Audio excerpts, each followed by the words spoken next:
మన ముకుంద జ్యువెలర్స్ కొత్త బ్రాండ్ పూర్వి అందమైన 18 గ్రామ్స్ బంగారు ఆభరణాలు దుబాటు ధరల్లో వివరాలకు సంప్రదించండి.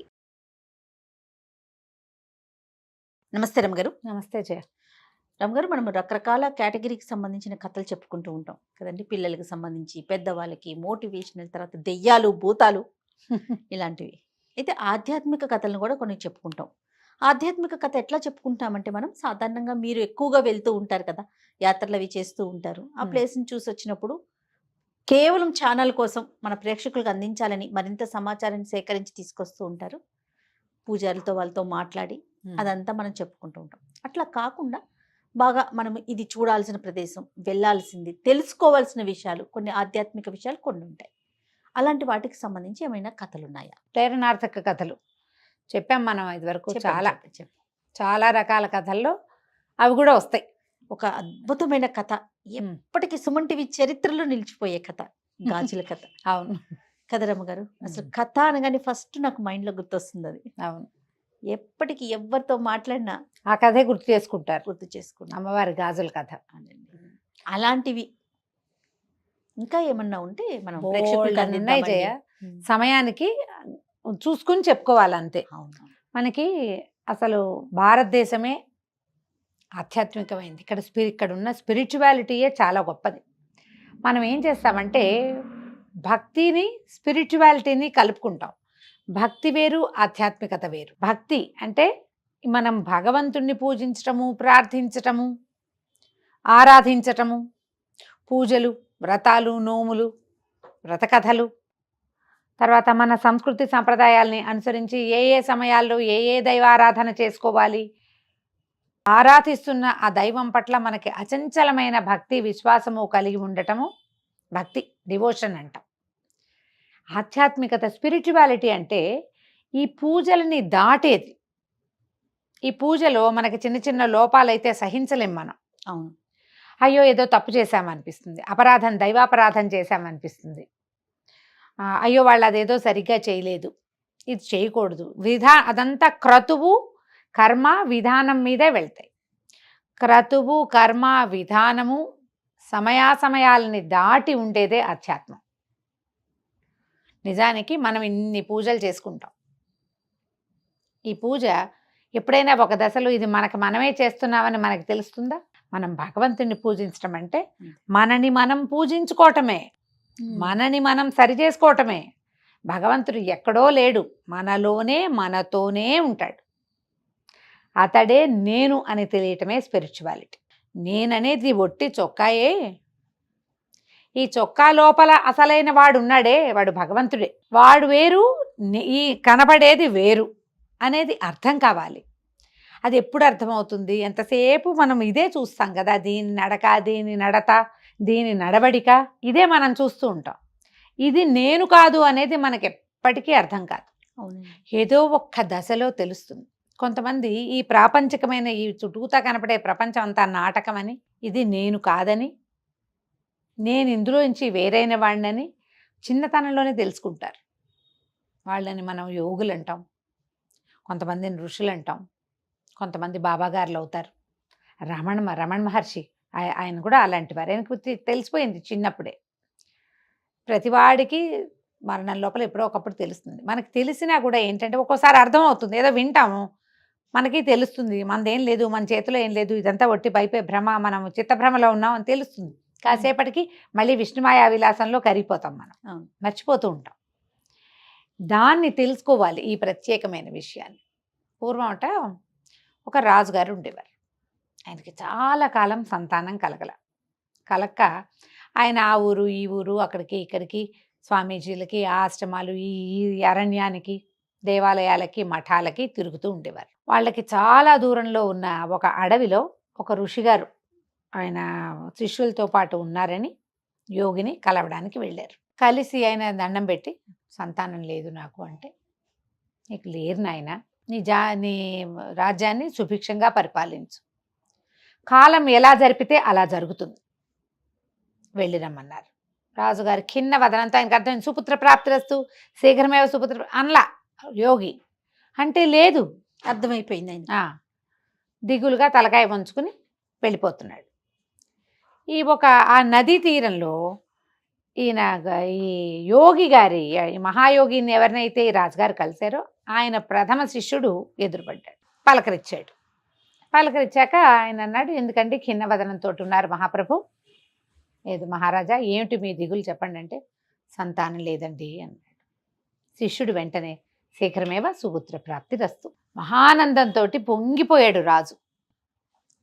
గురువుగారు చెప్పాల, శిష్యుడు చెప్పాడు. శిష్యుడు కూడా ఏం తక్కువవాడు కాదు, ఈయన కొన్ని సంవత్సరాలుగా తపస్సు చేసుకునేవాడు. ఆనందంతో, అంతకంటేనా నాయన, మీ వల్ల ఇవాళ నా జీవితం చరితార్థం అయిపోయిందని పదే పదే దండాలు పెట్టి, శిష్యుడు కుశలు దర్భలు అవి పట్టుకుని ఓ చెంబుతో నీళ్లు పట్టుకుని గురువుగారిని చూడబోయాడు. గురువుగారు అన్నారు, ఏమిటి నువ్వు చేసిన పని? రాజుకి జాతకరీత్యా సంతానం లేదు, అందుకని నేను అతన్ని రాజ్యాన్ని సుభిక్షంగా పరిపాలించుకో, కాలం ఎలా నడిపితే అలా నడువు అని చెప్పా. నువ్వేమో సుపుత్ర ప్రాప్తిరస్తు అన్నావు.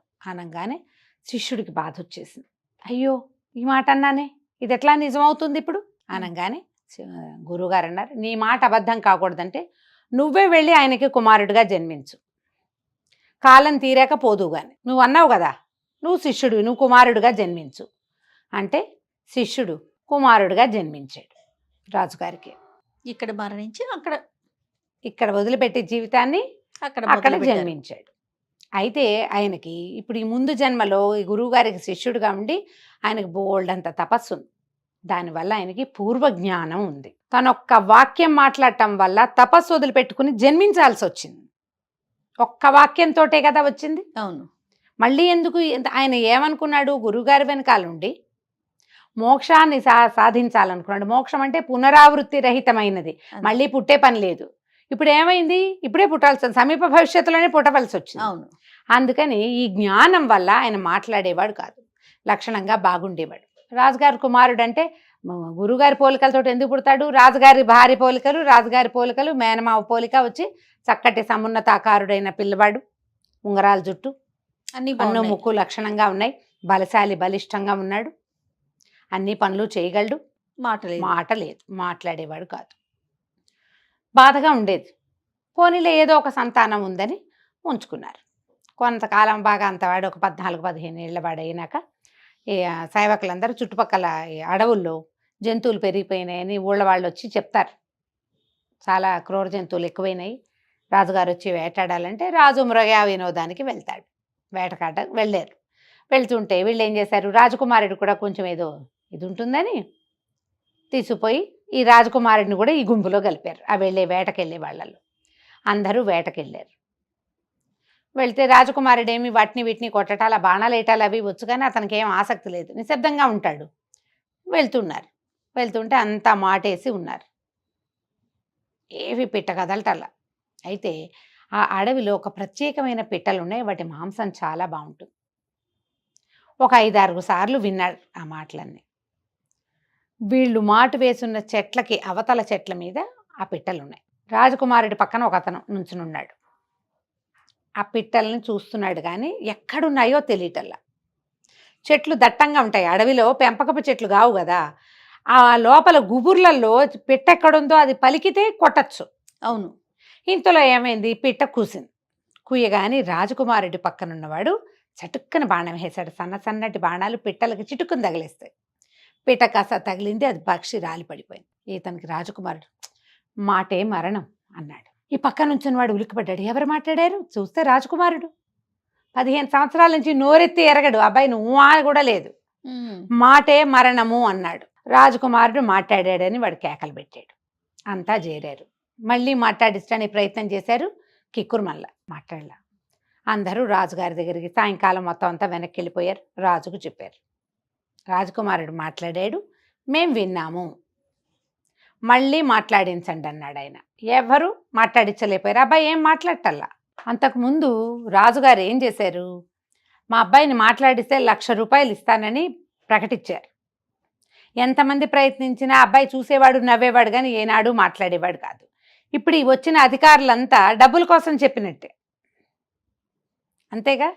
అబ్బాయి మాట్లాడాడని చెప్పారు, ఇప్పుడు మాట్లాడించండి అంటే ఏమీ మాట్లాడటల్లా. రాజుకి పిచ్చి కోపం వచ్చి ఎవరైతే ఈ అబ్బాయి మాట్లాడాడని చెప్పారో వాళ్ళకి మరణశిక్ష విధించాడు. ఈ రాకుమారుడు మాట్లాడితే మరణమే అన్నాడు. మళ్ళీను. మాటేగా మరణం అనేసరికి రాజు వినేశాడు. మిగిలిన వాళ్ళందరిది ఎవరి గొంతు కాదు అది. అబ్బాయి నోరు కదులుతుండగా దాసీలు కొంతమంది చూశారు. మాట్లాడాడు. యువరాజు చూశామన్నారు, విన్నారు.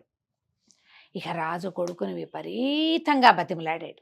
నాయనా, నువ్వేదో మాట్లాడేవు, మాటే మరణం అన్నావుట అక్కడ, మాట్లాడితే మరణమేనన్నావు ఇక్కడ, ఎందుకు నువ్వు ఆ మాట మాట్లాడావు? ఇంతకాలం మాట్లాడిన వాడివి ఈ వాక్యమే నువ్వెందుకు మాట్లాడావు? మాట్లాడు అని బాగా బతిమలాడాక చివరికి రాకుమారుడు నోరు విప్పాడు. క్షమించండి మహారాజా, మీకు సంతానం లేదు, మీకు సంతాన ప్రాప్తిరస్తు, పుత్ర సంతాన ప్రాప్తిరస్తు అని దీవించిన ఒక్క వాక్యానికి మోక్ష మార్గాన్ని వదిలిపెట్టుకుని నేను మళ్ళీ పుట్టాల్సి వచ్చింది. మీ ఇంట్లో పుట్టాను నేను కుమారుడుగా, నేను ఆ సన్యాసినే. ఆ రోజు మీరు నన్ను చూశారు అక్కడ. ఆయన గుర్తొచ్చింది. 16 సంవత్సరాల నాడు తనని దీవించిన యువ సన్యాసి మరణించి ఇక్కడ పుట్టాడు. జ్ఞాపకం వచ్చింది ఆయనకి. గురువుగారు ఏం చెప్పలేదు, కానీ శిష్యుడు దీవించాడు. సరిగ్గా సంవత్సరానికి తన కొడుకు పుట్టాడు. అంటే ఆయన అక్కడ మరణించి ఇక్కడ పుట్టాడు. ఆ పిట్ట గనక కుయ్యకపోతే, అది మాట్లాడకపోతే, నా పక్కన బాణం సంధించి నుంచున్నవాడు దాన్ని కొట్టేవాడు కాదు. మాట్లాడడం వల్ల దానికి మరణం వచ్చింది. నేను మాట్లాడడం విన్న ఈ అధికారులు మీతో మాట్లాడకపోయి ఉంటే, రాజు కాకుమారుడు మాట్లాడాడని చెప్పకపోతే వీళ్ళకి మరణశిక్ష పడేది కాదు. మాట మరణానికి కారణమవుతుంది. ఆలోచించి మాట్లాడాలి. మాట్లాడేశాక దాన్ని వెనక్కి తీసుకోలేం. అందుకని తపస్సు చేసే వాళ్ళంతా అడవులకు వెళ్ళిపోతారు. మన ఇళ్లల్లో ధ్యానము, ఇళ్లల్లో తపస్సు ఎప్పటికీ కుదరదు. సంసారులు మాట్లాడాల్సే వస్తారు. అయిన దానికి కాని దానికి, అవసరమైనవి అనవసరమైనవి, పనికిమాలినవి, మాట్లాడకూడనివి మాట్లాడేస్తాం ఏదో ఒకటి. ఎప్పుడూ ఎక్కడో చోట ఇరుక్కుంటూనే ఉంటారు. సమాధానం చెప్పవలసిన స్థితే వస్తుంది. ఒక్కొక్కసారి ప్రమాదంగా కూడా పరిణమిస్తుంది. మాటలతోటి ప్రఖ్యాతి పొందిన వాళ్ళు ఉన్నారు, మాటల వల్ల ఇబ్బందులు, ఆ ప్రఖ్యాతి పొందిన వాళ్ళే ఇబ్బందుల్లో కూడా పడతారు. మాటకి అంత ఇది ఉంది కదా, అంత శక్తి ఉంది. అందుకని నిశ్శబ్దాన్ని పాటించాలి. దానికోసమని ఈ పూర్వకాలం ఋషులు, తపస్సులు వీళ్ళంతా ఏం చేసేవాళ్ళు? అడవులకు వెళ్ళిపోయేవాళ్ళు, వెళ్ళి ధ్యానం చేసుకునేవాళ్ళు. ఈ మన తపస్సు చేసిన ధ్రువుడు అంతఃపురంలో నుంచి వెళ్ళిపోయి అడవిలో కూర్చున్నాడు విష్ణువు కోసం. ఆ తపస్సు ఏదో అంతఃపురంలో చేసుకోపోయాడా? మనం ఇంట్లో మెడిటేషన్కి కూర్చుంటామా, ఫోన్ మోగుతుంది, మెసేజ్ వస్తుంది, కొరియర్ వస్తుంది, స్విగ్గీ వస్తుంది, వాకిట్లో ఎవరో మాట్లాడతారు, ఎవరో బెల్లు కొడతారు, ఎవరి అడ్రస్ చూడడానికి మన ఇంటికి వస్తారు, ఆ అడ్రస్ కనుక్కోవడానికి కరెంటు బిల్లు వస్తుంది, ఇస్త్రీ బట్టల అబ్బాయి ఇస్తాడు. అసలు అవదు. ఒక పావు గంట ధ్యానం కుదరదు. ఎవ్వరూ లేని సమయంలో ధ్యానం చేసుకోవాలి. అట్లాంటిది ఏ సమయం ఉంటుంది? అందుకే బ్రహ్మీ ముహూర్తంలో ధ్యానం సంగతి చెప్తారు. అప్పుడు ఈ పనులు వ్యవహారాలు ఏముండవు, ప్రపంచం అంతా నిద్రపోతుంది. కాబట్టి బ్రాహ్మీలో చేసుకోండి, పొద్దున్నే చేసుకుంటే ధ్యానం బాగా కుదురుతుంది, ప్రశాంతత ఉంటుంది, వాతావరణం నిశ్శబ్దంగా ఉంటుంది. అనవసరమైన చిక్కుల్లో పడకూడదు, ఎక్కువ సార్లు పుట్టకూడదు. జీవితాంతాలకు సార్థకం లభించాలి. మనకి జీవితం సార్థకంగా అవ్వాలి అంటే మౌనాన్ని పాటించండి. ఎంత తక్కువ మాట్లాడితే అంత మంచిది. ఇప్పుడు నాలాంటి వాళ్ళు ఏం తక్కువ మాట్లాడతారు, వాగుతూనే ఉంటాం, ఏదో ఒకటి చెప్తూనే ఉంటాం కదా. కానీ మేము నిశ్శబ్దంగా ఉండే సమయాలు ఉన్నాయి కదా, ఖచ్చితంగాను ఉంటాయి కదా ప్రతి వాళ్ళకి. ఆ నిశ్శబ్ద సమయాల్లో పూర్తి నిశ్శబ్దాన్ని పాటించండి. ఉపవాసం ఉన్నప్పుడు అస్సలు ఎవరితోటి మాట్లాడదు. ఉపవాసాన్ని, మౌనమే ఒక ఉపవాసంగా కూడా పెట్టుకోండి. దానివల్ల ఏంటంటే భక్తి మార్గం కాదు, ఆధ్యాత్మిక మార్గంలో మనం ముందుకెళ్తాం.